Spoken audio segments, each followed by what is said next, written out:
News na sua onda, uma semana muito especial, aliás. Semana em que se comemora o Dia Mundial da Saúde. Dá licença, mas eu vou sair do sério, quero mais saúde. E ela, que é a cara da saúde, tá por aqui, Glenda Kozlovski. Tudo bem com você, Glenda? Oi, meu amor, Carlota, tudo maravilhoso, graças a Deus, e muito obrigada por eu ser a cara da saúde.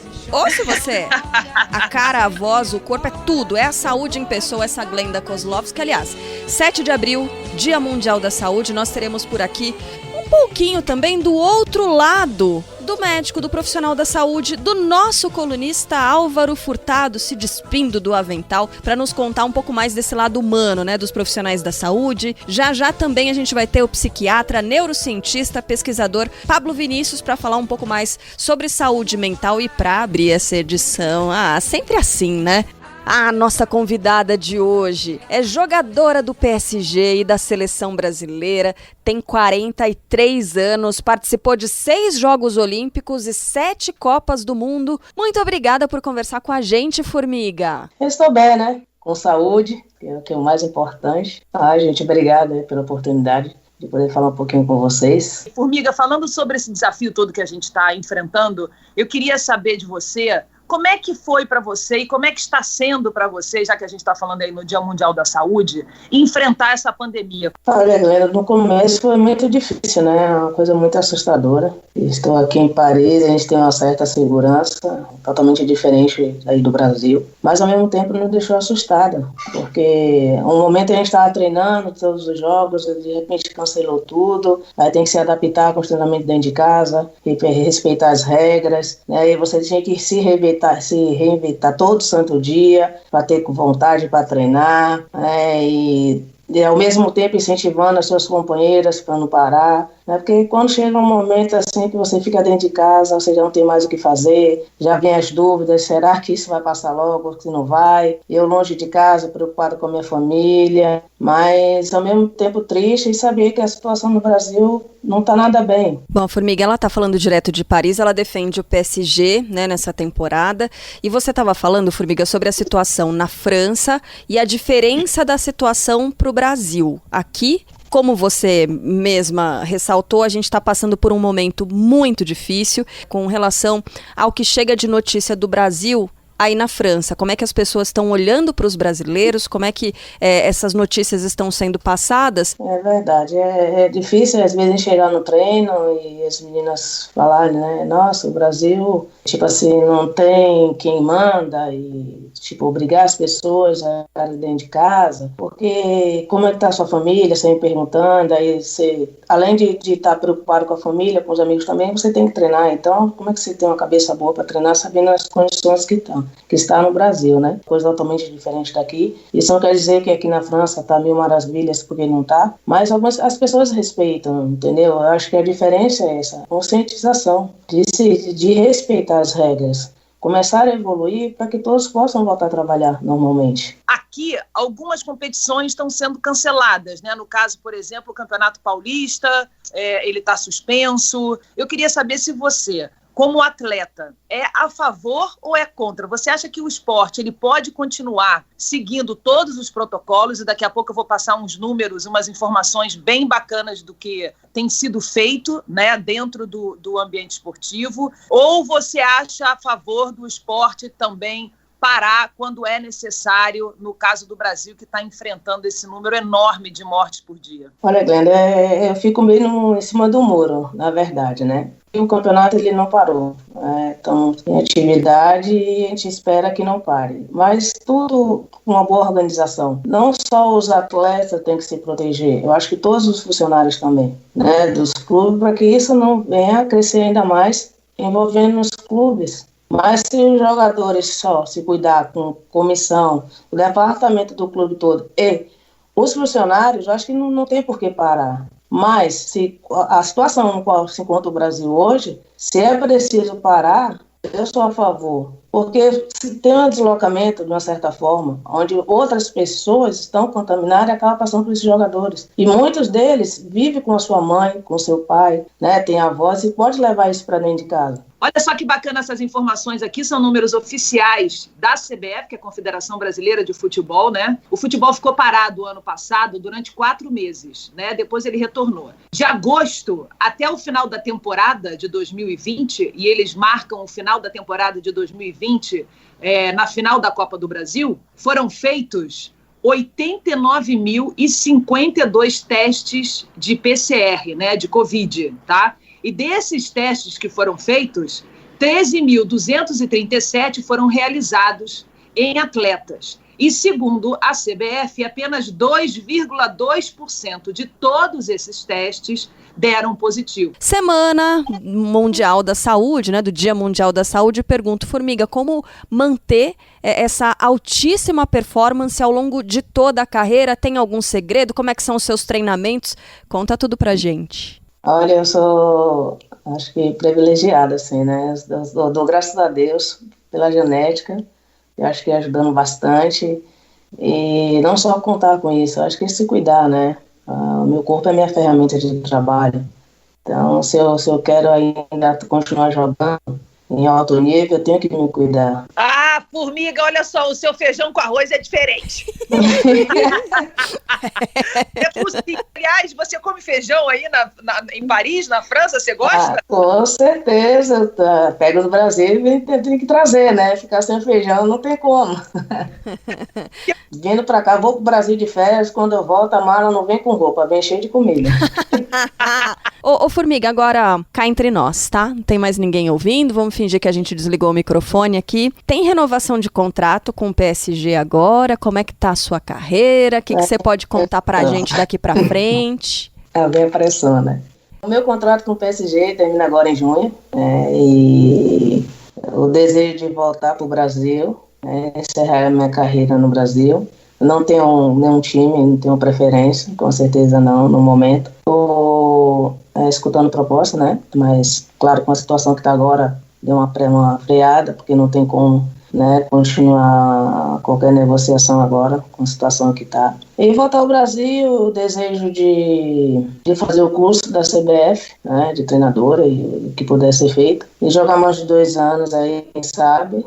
Formiga, muito obrigada pela participação aqui no Band News Na Sua Onda, que você possa voltar outras vezes e a gente tá na sua companhia e na torcida aqui pelo ouro olímpico nesse ano, né? Um ano tão difícil, mas a gente vai conseguir superar tudo. Obrigada mesmo pela participação. Imagina, obrigada a vocês pelo convite. Obrigada, Formiga, eu vou estar lá, hein?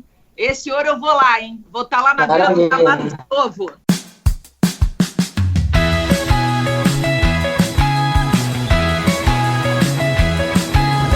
Band News Na Sua Onda, programa de bem-estar, saúde, lifestyle, comigo. Eu sou a Carla Bigato e com ela, a lenda, Glenda Kozlovski. Gostou da lenda? Gostei, Carlota. Tá ótimo, meu furacão. Bom, nessa semana, Glenda, a gente comemora o Dia Mundial da Saúde. Então é nossa obrigação falar sobre isso. Então a gente vai trazer uma pessoa que você já conhece, mas de um jeito que você nunca viu. Nosso colunista, infectologista do Hospital das Clínicas, Dr. Álvaro Furtado. Que alegria, que honra ter o senhor por aqui, Dr. Álvaro. A honra é minha da gente poder conversar um pouquinho, falar algumas coisas sobre saúde, né? Acho que é uma data super oportuna. É dia do meu aniversário, dia 7 de abril. Você acredita, Glenda, que ele faz aniversário no Dia Mundial da Saúde? Vai comemorar como esse ano, doutor? Olha, provavelmente trabalhando, ajudando pessoas. A gente fica feliz, né, em poder ajudar, apesar de todo o cansaço, mas é um ano muito atípico, né? O ano passado e esse ano é um desafio enorme lidar com tudo isso, né? Agora, Álvaro, se você olhar para o seu aniversário do ano passado, né, que a gente estava começando aí uma pandemia e que nós achávamos que essa pandemia fosse acabar, não, até setembro acabou.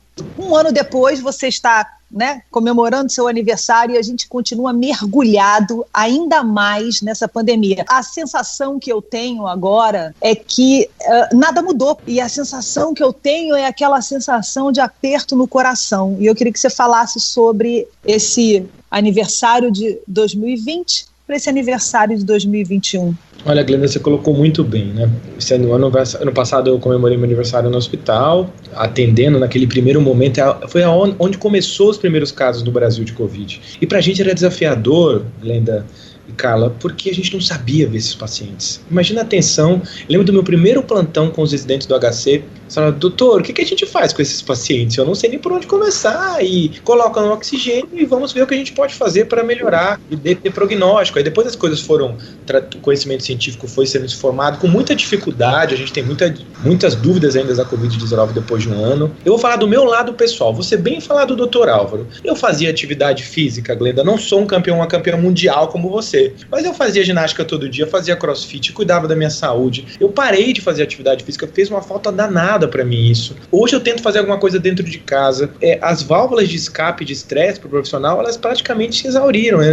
Você para de ter contato com a sua família, com as pessoas que você gosta, vê muito sofrimento dentro do hospital, as pessoas morrendo, você tem que dar notícias ruins pros familiares. E hoje a gente tá vendo, Glenda, uma coisa muito importante na Covid, de como é importante você ser saudável. A gente tá vendo um monte de obeso evoluindo para a forma grave da doença. Então, eu acho que vai ter uma mudança de paradigma com a Covid, de como é importante cuidar da saúde, que isso vai ser como um dos legados da pandemia. Ser saudável, fazer uma atividade física, cuidar do corpo, cuidar da mente, nunca foi tão importante, e no Dia Mundial da Saúde a gente fala disso. A gente vai falar de saúde mental daqui a pouquinho, né, com um neurocientista, mas aí a gente fala da saúde mental dos pacientes, das famílias. Eu queria saber da saúde mental dos médicos, dos profissionais da saúde. Como é que está sendo encarar nesse momento? Como é que é sair do plantão, doutor Álvaro? Um médico, como é que é deixar de ser doutor Álvaro, virar somente Álvaro Furtado na rua, e a saúde mental como é que tá? Olha, Carla, sua pergunta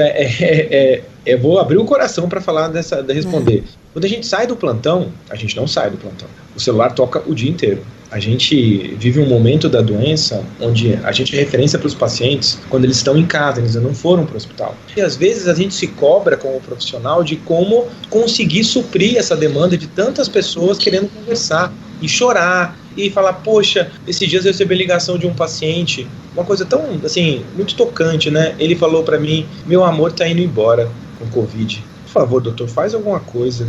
É a pessoa que eu amei minha vida inteira. Eu tô vendo ela ali, minha vontade de tirá-la do hospital e levar ela para minha casa para eu cuidar dela no final dos últimos dias. Então isso desencadeou nos profissionais, Glenda e Carla e ouvintes, uma situação de muita frustração, de muita ansiedade. Tem muitos amigos meus realmente fizeram um transtorno de ansiedade, tomando antidepressivo, tomando remédio para dormir à noite. Tem uma estatística que foi publicada recentemente, quase 1/3 dos profissionais de saúde estão tomando algum remédio para tentar segurar a onda de todos esses distúrbios de ansiedade que estão desaparecendo. Não é fácil ficar um ano vendo tudo isso, não é fácil não se ter empatia com o sofrimento. O profissional médico tem que ter essa empatia, e se ele perde isso, é uma peça fundamental do cuidado. E é um momento assim tão complicado, porque ao mesmo tempo que você precisa ter a empatia, você precisa ter a frieza também, que é a falta da empatia para poder tomar decisões que são primordiais e decisões que podem salvar vidas. Esse equilíbrio, como é que você está fazendo? Glenda, eu me perguntei isso esses dias, o que eu preciso fazer para ficar mais equilibrado? E as respostas foram muito claras para mim. Dormir bem, eu preciso dormir bem, eu preciso ter rituais de descanso.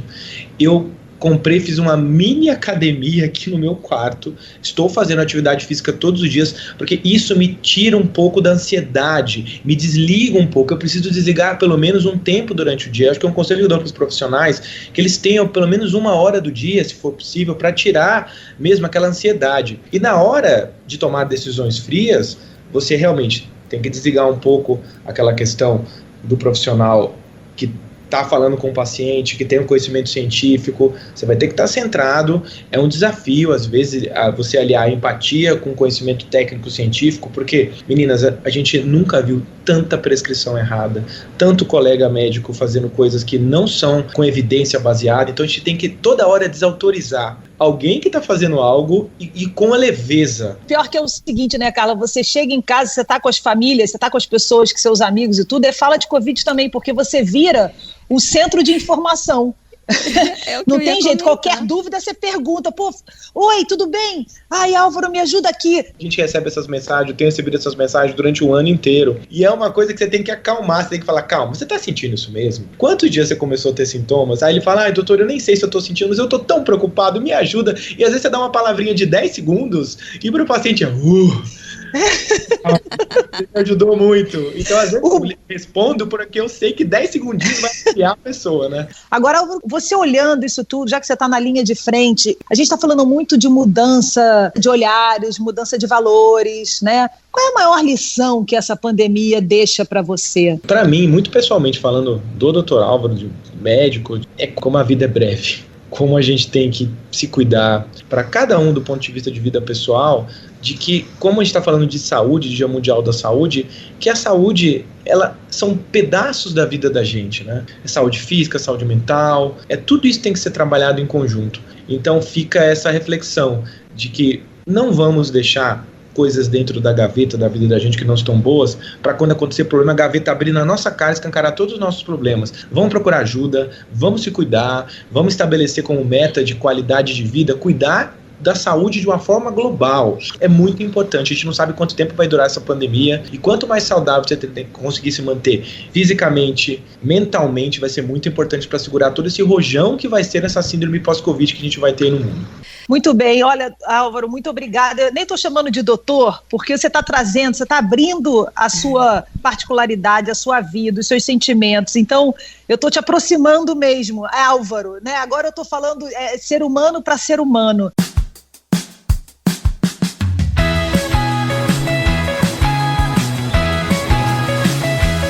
Seguimos com o Band News na sua onda, semana em que comemoramos o Dia Mundial da Saúde. E claro, né, nesses tempos loucos, nos voltamos muito para a saúde mental. É uma pena, né, Glenda, que muita gente só tenha se voltado, tenha esperado chegar no limite para dar atenção para esse aspecto, não é não?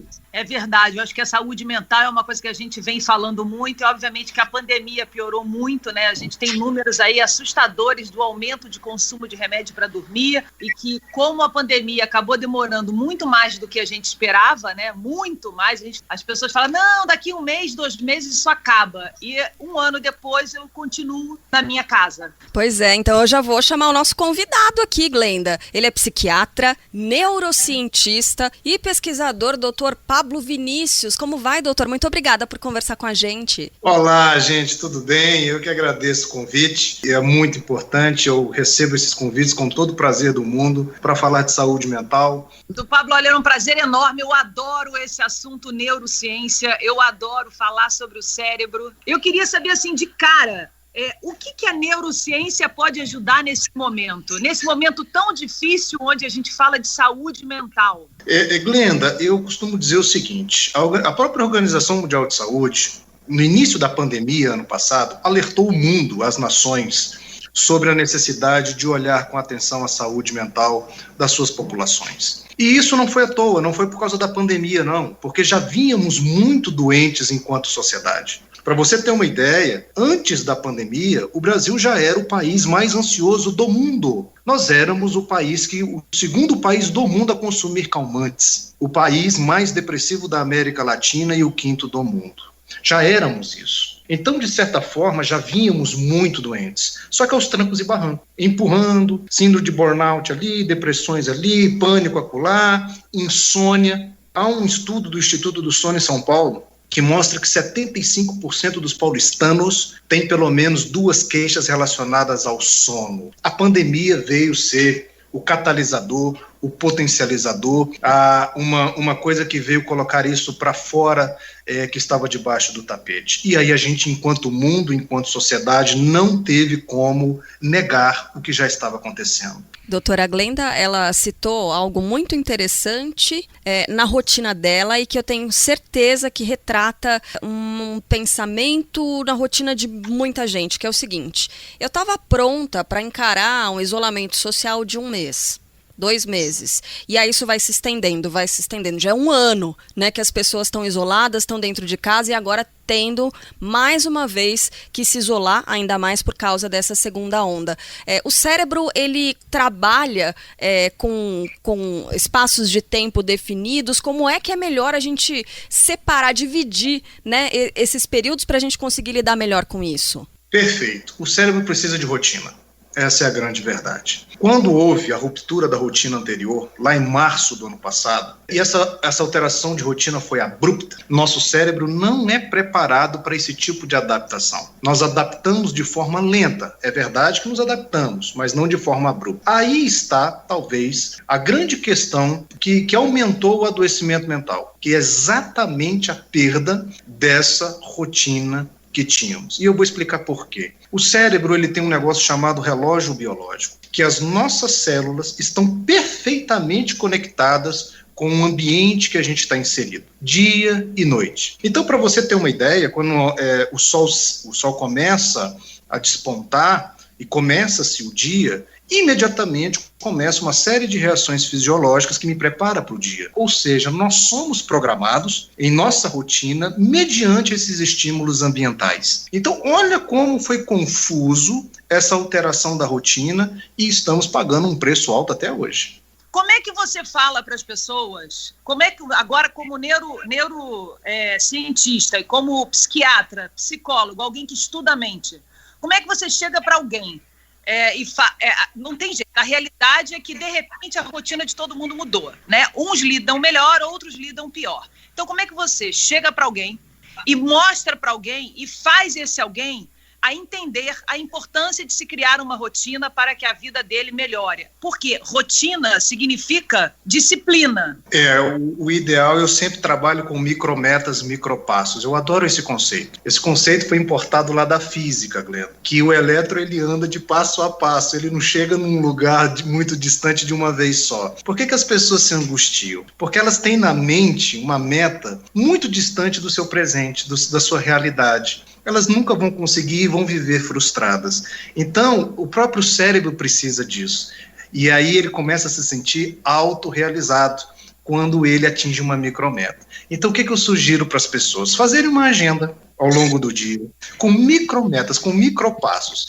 Então, por exemplo, acordar num horário fixo do dia já é interessante. Às vezes a pessoa acorda às 6, outro dia ela acorda às 10, outro dia ela acorda às 7h30, outro dia ela acorda meio-dia. O teu cérebro não está entendendo nada. Ele precisa de rotina. Aprenda isso. Outra coisa, pelo amor de Deus, você que está em home office, tira o pijama. Pijama é um sincronizador, é uma mensagem para o seu cérebro que é hora de dormir. Olha que interessante como essas pequenas pistas ambientais são importantes para nós. Há uma relação direta entre o que está acontecendo dentro e fora da gente. Inclusive em relação ao sono, doutor, porque a queixa é muito frequente, né, do pessoal que está trabalhando em casa agora e tem uma dificuldade muito maior para dormir, inclusive o pessoal aqui da redação da Band News FM.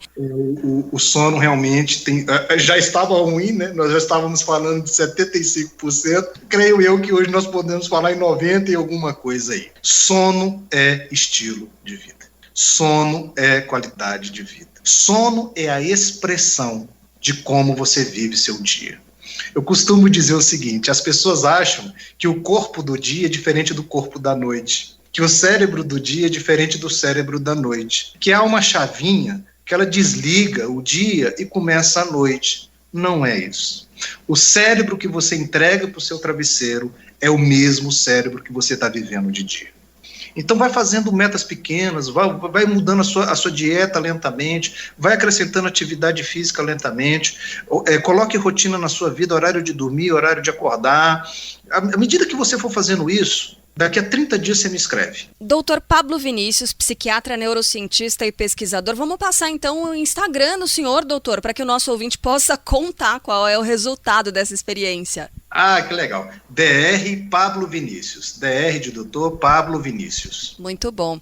Glenda, e aí? Eu já tô seguindo já. Tá bom. Eu já tô seguindo e já tô de olho nas dicas todas. Eu adoro tudo isso. Sou fã do seu trabalho, sou fã da sua profissão e, Band News na sua onda está sempre aqui de portas abertas para a gente falar sobre esse tema tão fantástico que é o cérebro humano. Muito obrigada, viu? Doutor, um abraço, muito obrigada. Eu que agradeço o carinho de vocês e da Band. Um beijo pra vocês. Um beijo. Beijo grande. Beijo pro nosso ouvinte também, né, Glenda? Semana que vem tem mais. Beijo pro nosso ouvinte maravilhoso que tá aqui com a gente. Um beijo grande.